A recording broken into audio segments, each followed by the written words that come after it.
messieurs, bonjour. Bienvenue à cette 19e édition du Festival international du film fantastique de Neuchâtel. Vous suivez le label NIF Extended, qui est donc une série de conférences au travers desquelles on envisage l'avenir du cinéma et de l'audiovisuel. On a l'occasion aujourd'hui de parler d'un projet qui nous tient particulièrement à cœur, NIF on Tour, Future Story Worlds at CERN. C'est un workshop d'un type très particulier qu'on a initié il y a 2 ans de ça, en arrière, dans lequel on invite, sur appel à projet, des scénaristes, des gens qui travaillent dans le domaine de l'interaction design ou des porteurs de projets indépendants à venir consolider leurs projets d'écriture immersive avec des spécialistes du storytelling, des gens qui travaillent dans le domaine des technologies et bien évidemment des grands scientifiques, vu que ce workshop se déroule au CERN.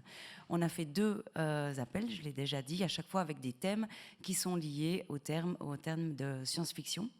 On a envisager une fois la dystopie et une fois l'utopie aussi ensemble. Et nous avons donc réussi à créer des concepts d'univers narratif qui sont bien consolidés sur ces thèmes.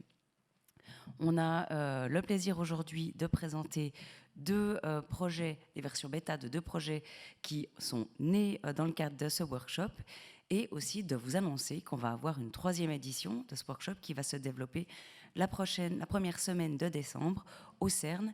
Et l'appel à projet va paraître dans quelques jours, c'est-à-dire le lendemain de la fin de ce festival, dès le 14 juillet. Donc voilà, vous aurez tous les détails et on se réjouit de pouvoir déjà inviter des gens à nous envoyer leurs projets.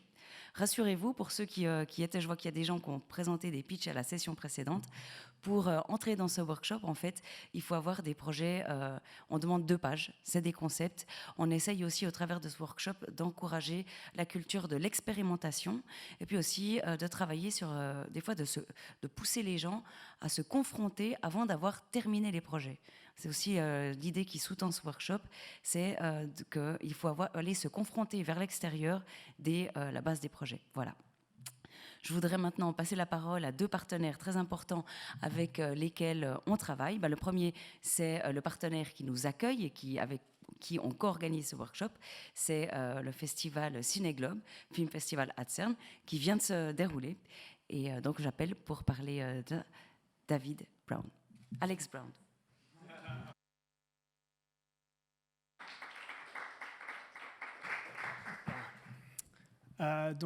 Bonjour tout le monde, effectivement, je m'appelle Alex Brown, je sors de festival à l'instant là, mais on est très content de pouvoir collaborer avec le NIF sur ce projet. Ça sera donc effectivement notre 3e année. 2 mots peut-être sur Cinéglobe, on est un festival principalement de court-métrage à inspiration scientifique, mais on prend ça au sens très large. Et du coup, cet esprit d'expérimentation colle très bien dans notre vision du storytelling autour de la science, mais aussi un peu au-delà. Et les projets qu'on a pu voir ces 2 dernières années dans cette activité, dans le cadre de notre collaboration, poursuivent cette vision vraiment très bien. Donc, comme dit, on est très content d'avoir vu les résultats jusqu'à présent et de monter encore une nouvelle édition. Les scientifiques, on est souvent un peu dans notre propre petite bulle, et à travers ces différentes interactions culturelles et artistiques, Cinéglobe, on cherche vraiment à promouvoir des cross-fertilisation, pour ainsi dire, si je me permets d'un cross-fertilisation avec une autre langue en même temps. Donc voilà, on est vraiment très heureux de cette collaboration et de pouvoir être là aujourd'hui pour vous présenter tout ça. Merci. Merci Alex. Je voudrais maintenant appeler un partenaire qui nous a rejoint cette année. C'est Sten Saluver qui vient avec Storytech offrir une résidence à un des participants. Et voilà, dans cette résidence, Storytech est un accélérateur estonien dans lequel des projets viennent accélérer au niveau technologique et au niveau narratif. Voilà, j'appelle Sten. So, hello, bonjour. My name is Sten Saluver. I'm the only non-French speaking person here. So I'm the founder and CEO of Storytech, which is a creative lab and an accelerated program for creative storytellers as you are. And we're super happy to collaborate with NIF and also CERN. And today you're going to see one project which actually came out of CERN and went through the lab, and we're super proud of what Salome achieved and what she will be achieving. And at the end, I'll also a little bit tell you what Storytech does and how we can help you and how you can apply. So, merci beaucoup.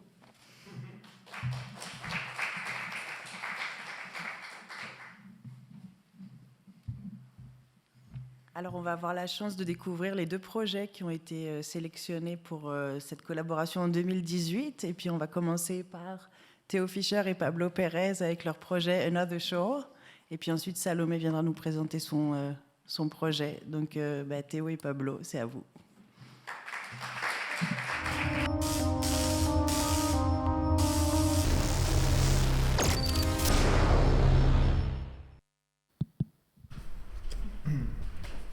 Bonjour à tous, du coup je m'appelle Théo, ça c'est Pablo, et on va vous présenter aujourd'hui notre projet Another Shore. Donc, je pense qu'aujourd'hui j'ai pas besoin d'introduire toute la notion de durabilité, ni de parler de la crise du climat. On en entend parler tous et toutes, absolument tout le temps et tous les jours. Et Pablo et moi-même, on avait un petit peu marre de faire seulement partie du problème. Du coup, on voulait peut-être donner quelques pistes de réflexion par rapport à ça. Par contre, quand on s'attaque à un problème autant grand et complexe que la crise environnementale, on ne sait pas vraiment par où commencer ou à quel problème on a envie de s'attaquer en particulier. Donc on a beaucoup discuté, on a parlé à d'autres personnes et de fil en aiguille, on a remarqué qu'il y a une thématique qui nous tenait vraiment à cœur et qui était complètement laissée de côté dans toute la discussion de la durabilité, et c'est la notion du choix. Et je pense que ça nous touche tous très particulièrement, aussi Pablo et moi, parce qu'on est aujourd'hui très conscient des choix ou des choses, des comportements qu'on devrait avoir et de ceux qu'on devrait plutôt laisser de côté. Et pourtant, on a beaucoup de peine à changer notre manière de faire et on choisit souvent d'oublier un petit peu ces choses et de les mettre de côté. Du coup, on se posait la question, pourquoi ? Parce qu'au fond, c'est à travers nos choix qu'on décide de changer une situation, de l'améliorer ou même de la rendre un petit peu pire.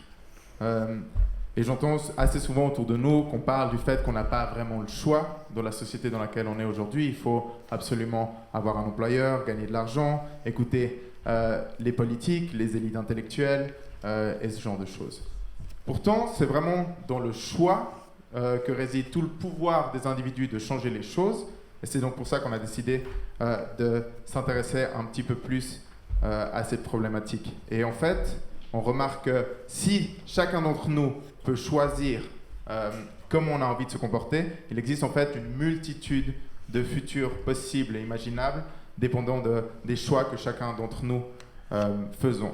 Donc le but vraiment de cette expérience virtuelle, c'est d'exposer les participants à une multitude de futurs possibles et de les faire réfléchir sur la notion du choix et de quel impact ça peut avoir sur leur futur. Donc alors, je vais vous parler du projet sur lequel on est en train de travailler, Another Shore.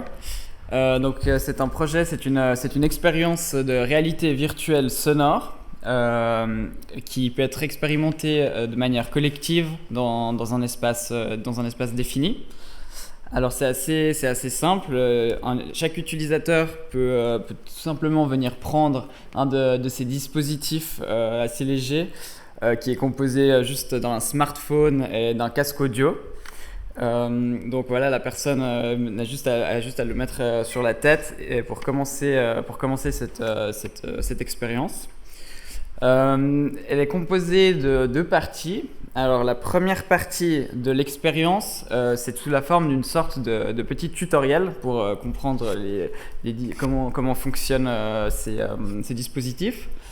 Ce tutoriel il est basé sur un texte de Manfred Max Neef, qui est une sorte d'historique de notre société occidentale depuis environ 1500 jusqu'aux années 2000.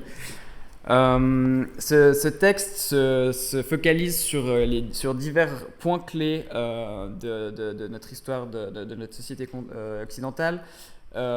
Certains points clés où nous avons tout d'un coup choisi de suivre un certain courant de pensée plutôt que de suivre un autre courant de pensée, par exemple.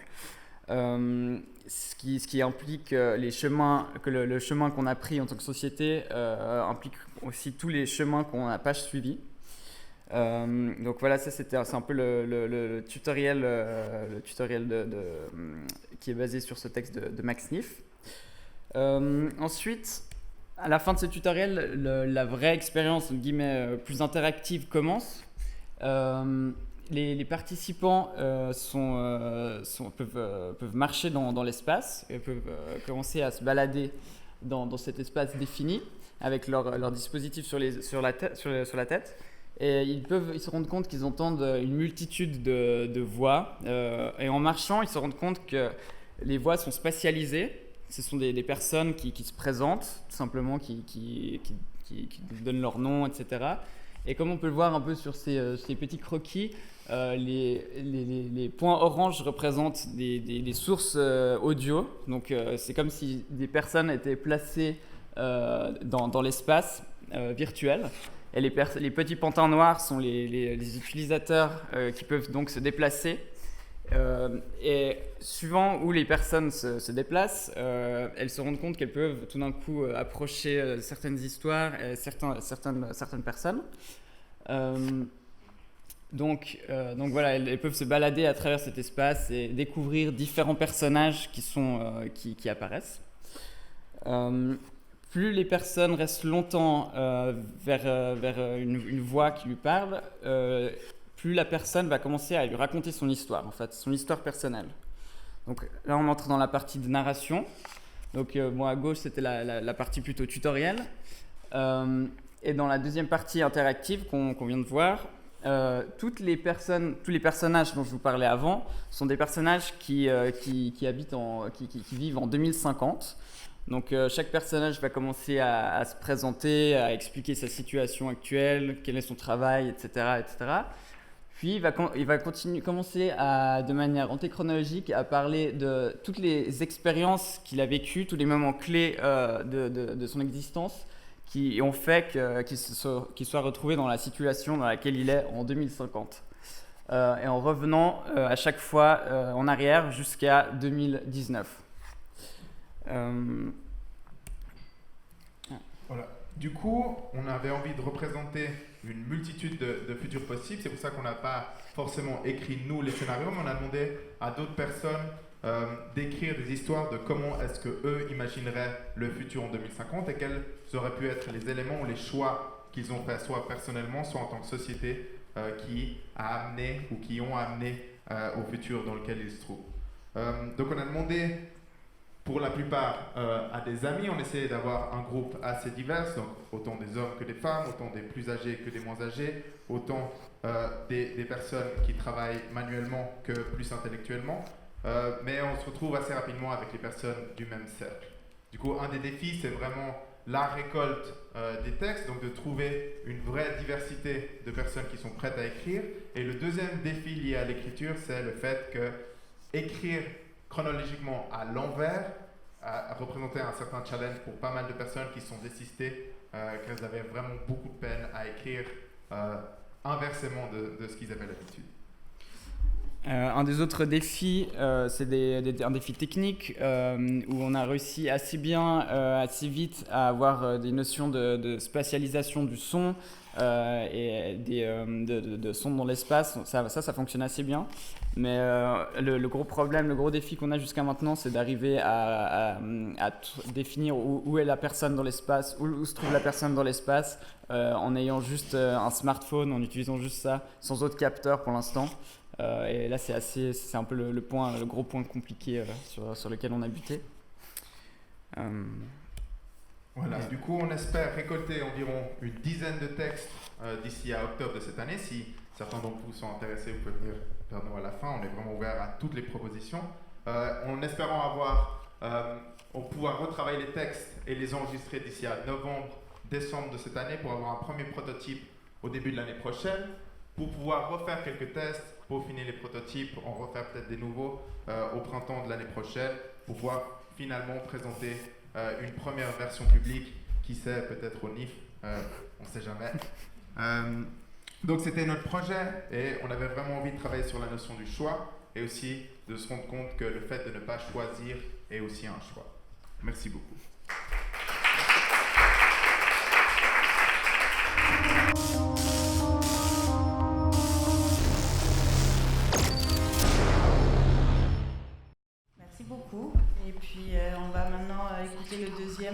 projet lauréat de l'année 2018, qui est le projet Studio B de Salomé Guillemin. Et puis, elle vient juste de revenir de résidence en Estonie, qui était le prix dans le cadre de cette collaboration. Donc, on va découvrir ce projet maintenant. Moi, je prends l'autre. Merci.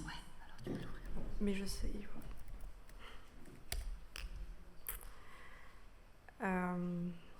Bonjour. En même temps que je retrouve le lien, je vais commencer à me présenter. Donc oui, je reviens d'Estonie, si j'ai bien compris ce que tu viens de dire. Je suis artiste, designer indépendant. Ok, je suis vraiment navrée pour ça. Voilà, merci.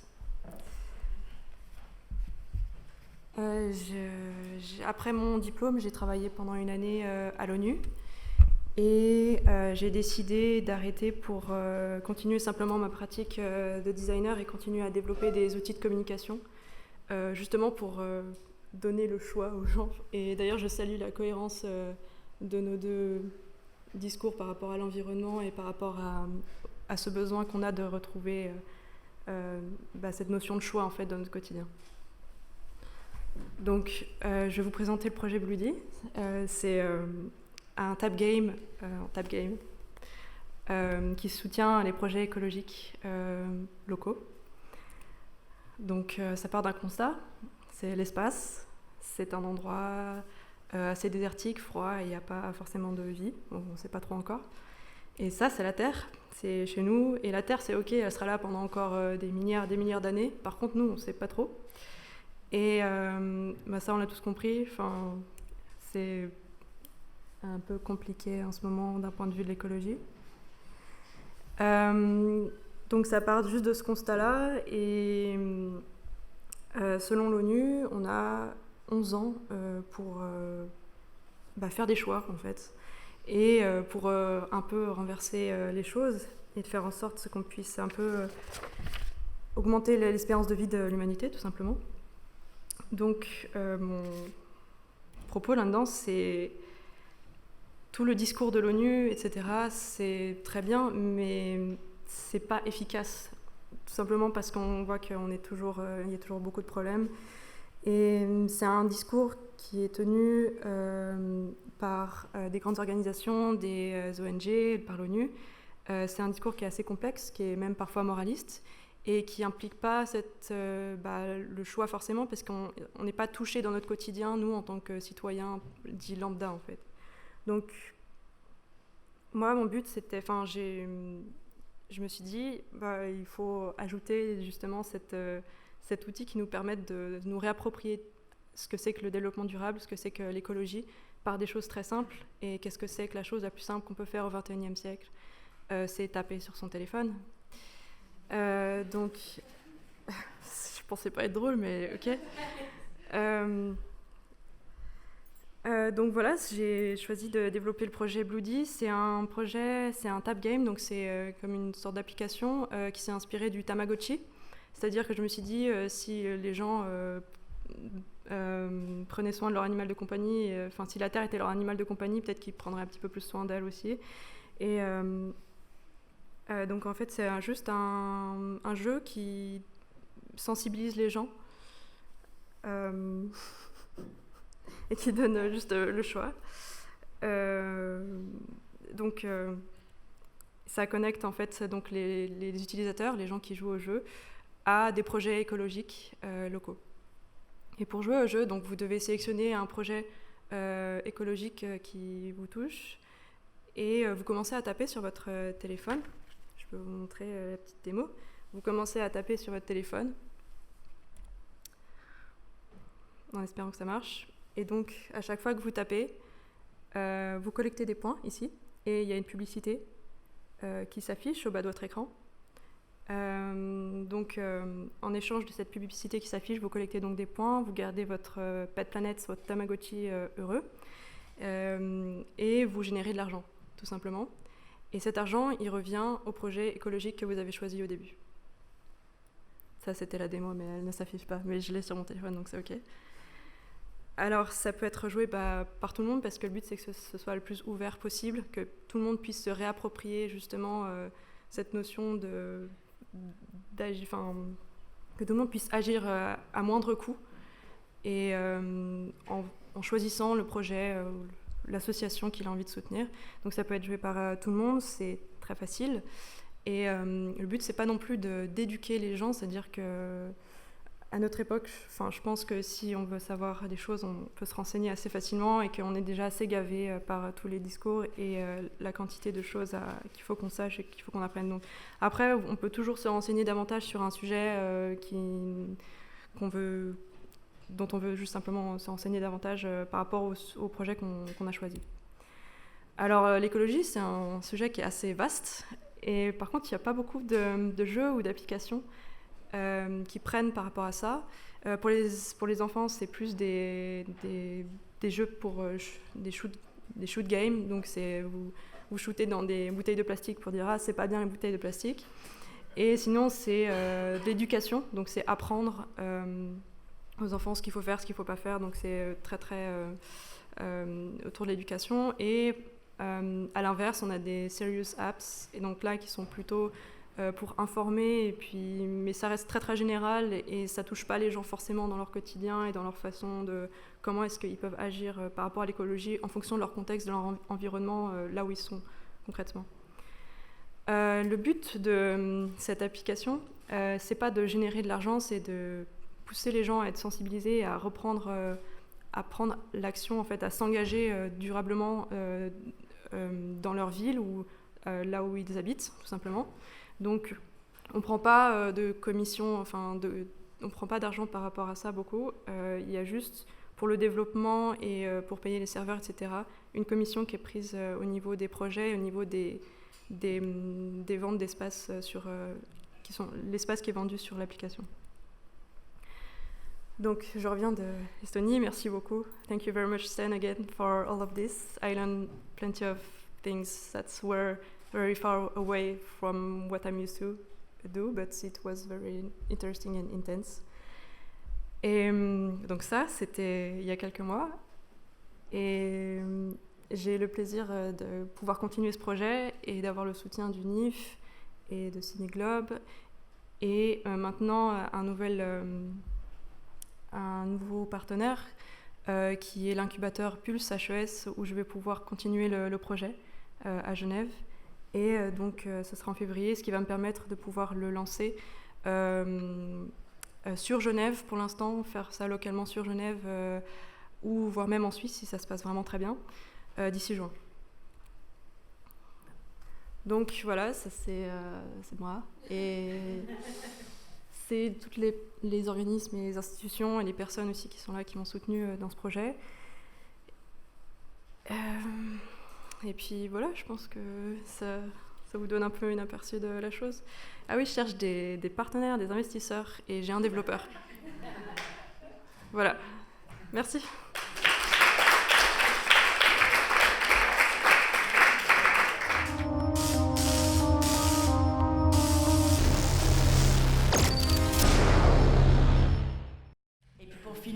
Cette présentation de NIF on Tour at CERN, on va accueillir à nouveau Sten qui va nous parler de l'édition 2019, des critères, des thèmes, des deadlines et autres, et on va essayer de faire assez court parce que tout le monde a très envie d'aller boire un verre. Great. Hello. Okay, so I've only got 5 minutes and I have to talk about money. So I'll try to be very fast. So let's run a quick quiz. Who are here? How many producers? How many artists? How many creators? How many game designers? No, okay, great. So now I know that I have to carry it towards the artists. So my name is Sten Salover. As I said, I'm founder of CEO at Storytech, and I'm also the head of innovation and programming at Cannes, Marché du Film at Festival de Cannes. So if there's like 3 words that kind of explain me, then I'm really passionate about storytelling, I'm really passionate about tech, and I'm really passionate about helping others to raise money. So if there are like these 3 things that you are passionate about, then try to find me.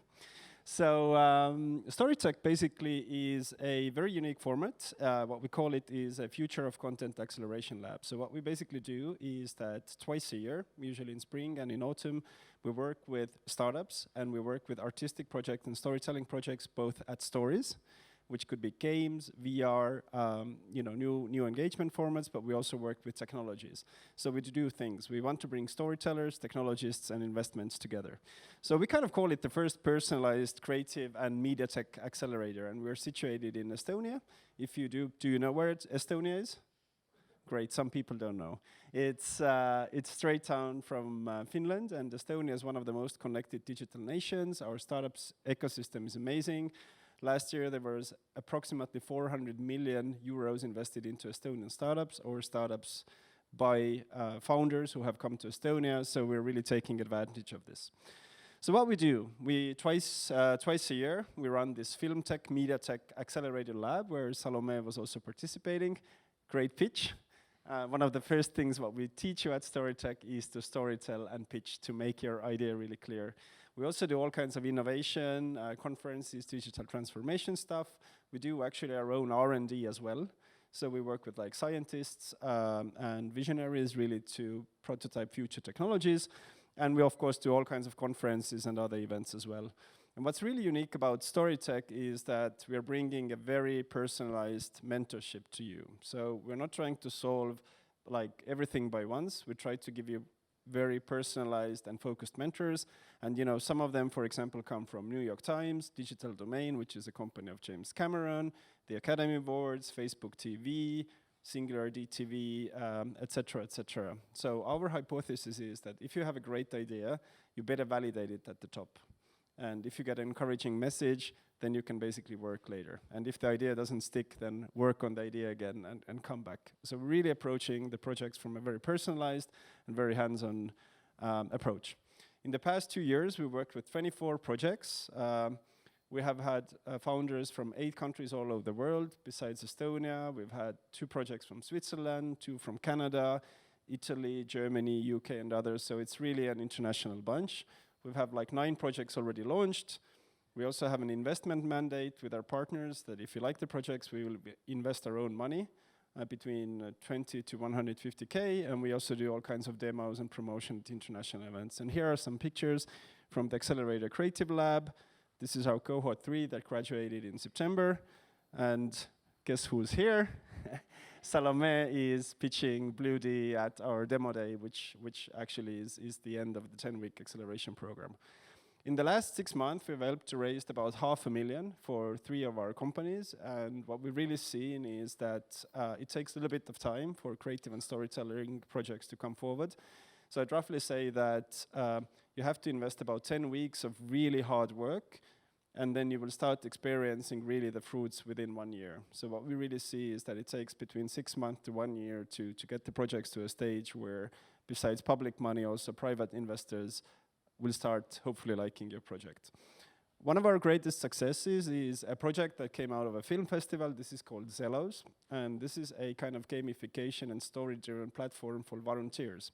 So, the big question at festivals is that how you keep volunteers happy and how you make sure that they keep the tasks. And Johanna was actually a volunteer manager at one of our festivals, and she basically developed a game that helps you to accomplish tasks and keeps volunteers happy. And as of now, actually, she's raised about 400,000 euros from private investors to launch this on international festivals. Another company of ours called Beholder AI, what these guys do is that they use AI to scout new models and basically try to make their process more transparent. Votemo is an application that basically helps to play games on TVs and helps to get the user feedback because a lot of people still use linear TV. So they've raised for about 200,000 right now, and they're also scaling to international clients in abroad. So really looking the ways how we can get really nice, intense, and problem-solving projects to the world. 3 of our companies were actually selected this year at Berlin's EFM Horizon. We collaborate with them, but they picked the startups, so we were super happy to have them to participate and give them more exposure. And besides that, we also do specific events. We do one-to-one mentorships. So he's Robert Volkott. He's one of the best innovation scientists in the world and the founder of the Kellogg Innovation Network. We do things around more media and where media is going. René Di Resta is one of the biggest specialists on fake news and the sort of the scams that go on in the online space. We also work with the European Commission to get public financing to your projects, and we also try to bring corporates into the game, because if you have a great idea, eventually you need partners to scale it up and get the money. So how can you join? You can join by finding me online. It's very easy to Google Storytech, stories and tech. What I say is that I'm on everything and anything. So all kinds of social media, and send us your deck, send us your project, and just to give you a little heads up, what the 10 weeks will be about, as Salome said, it's very intense. But my point is that you can sit on a project for 2 years, but you can really allocate 10 weeks of super intense time, and you can really get from 0 to hero. And we give you personalized mentoring. We do every week storytelling and pitching training. We bring in corporates. We actually help you with your legals and business aids. If GDPR gives you shivers, then we'll give you the medicine against it.